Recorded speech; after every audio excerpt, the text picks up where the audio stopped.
Assalamu alaikum रहमतुल्लाहि व बरकातहू। So students, we are learning about the immunization, right. टीकाकरण के बारे में हम पढ़ रहे हैं। So will continue our class with this only.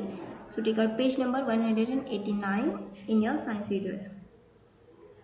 Babies are now routinely given BCG injections within the first few days of birth for protection against the tuberculosis. Means बच्चों को जो है अब बर्थ के बॉर्न होते ही कुछ दिनों में जो है इंजेक्शंस उनके स्टार्ट हो जाते हैं, टीके उनके स्टार्ट हो जाते हैं, ताकि उनकी जो बॉडी है वो रेजिस्ट कर सके डिसीजेस के फाइट करने के लिए। So DPT injection against the diphtheria, whooping cough, then tetanus DPT are also given within 6 months of the birth. Booster doses are given later. Then polio vaccine is given orally. Polio means वो जो drops होते हैं जो 2 खतरे से ही पिलाए जाते हैं, और कुछ टीके होते हैं जो बर्थ होने के बाद, बॉर्न होने के बाद, पैदा होने के बाद कुछ दिनों के बाद टीके लेना, फिर कुछ मंथ के बाद, ऐसे ही उसके पीरियड्स होते हैं, उसके हिसाब से वो टीके बच्चों को लगवाए जाते हैं। Then diseases spread by insects और एनिमल्स। ओके, देन नेक्स्ट जो है बीमारियां एनिमल्स के जरिए और इंसेक्ट्स के जरिए कैसे फैलती हैं। Some diseases such as malaria are spread by the bite of the insects such as mosquito, right. Malaria की जो बीमारी है वो कैसे फैलती है? मस्कीटो बाइट से, यानी कि मलेरिया का जो मच्छर है वो आपको बाइट करने से, काटने से आपको मलेरिया की डिसीज हो जाती है। They bite an infected person and suck in the microbes.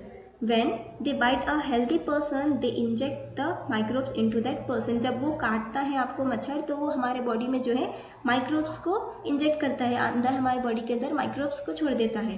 The symptoms of the malaria include high fever and shivering. Malaria में क्या होता है? बहुत ही ज़्यादा तेज बुखार होती है और आपकी बॉडी जो है वो कांपने लगती है, शिवरिंग होती है। The best way to prevent malaria is not to allow mosquito to breed near place of residence. Means इससे बचने का सबसे अच्छा तरीका क्या है? आप अपने घर को बंद रखना, मीन्स पर्दे वगैरह लगा के रखना, ताकि वो जो मस्कीटोज होते हैं, मच्छर होते हैं, वो अंदर ना आ सके।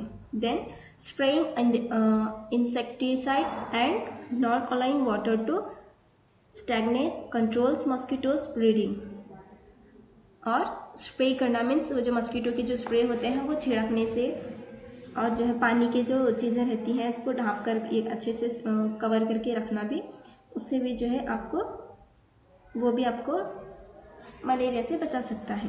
Then dengue is also spread by mosquitoes. Malaria की तरह डेंगू भी डिसीज़ है, जो वो भी जो है मच्छर के काटने से ही होती है। Yellow fever and chikungunya common in Africa.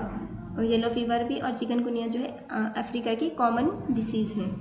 Are those diseases spread by mosquitoes, और ये जो है मस्कीटो से ही स्प्रेड होती है, मच्छरों से ही फैलती है। Bubonic plague is spread by rats. Bubonic plague it is also a disease, और ये जो है रैट से फैलती है, यानी कि चूहों से। Tetanus by germs that enter the body through cuts and rabies by the bite of the infected animal and specially dog. Rabies की जो बीमारी है वो एनिमल्स से अफेक्ट करते हैं, मतलब एनिमल्स से हम लोगों में आते हैं। जैसे कि एनिमल्स, कोई भी जो एनिमल होता है वो आपको काट लिया था, उससे आपको रेबीज की डिसीज हो जाती है। फॉर एग्जांपल डॉग, यानी कि कुत्ता अगर आपको काट लिया तो उससे जो है आपको रेबीज की डिसीज हो जाती है।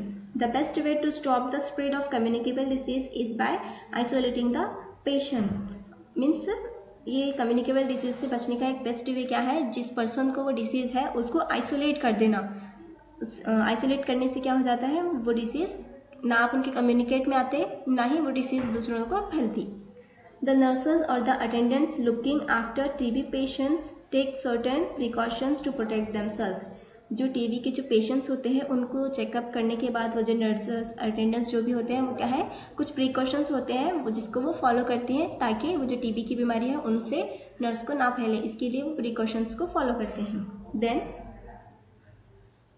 General hospitals have separate TB wards where the patients are treated. Means general hospital में क्या होता है, TB के जो पेशेंट्स होते हैं उनके लिए सेपरेट रूम्स अलग से ही होते हैं, वहीं पे जो है वो TB के सारे पेशेंट्स अलग से रखे जाते हैं। Then smallpox patients are admitted only in the infectious diseases hospital and not in the other hospitals. Smallpox के जो पेशेंट्स होते हैं वो पर्टिकुलर उसी हॉस्पिटल में एडमिट किए जाते हैं, नॉर्मली दूसरे हर कोई हॉस्पिटल में उन लोगों को नहीं रखा जाता। Next, controlling the spread of the communicable disease, हम कम्युनिकेबल डिसीजेस को कैसे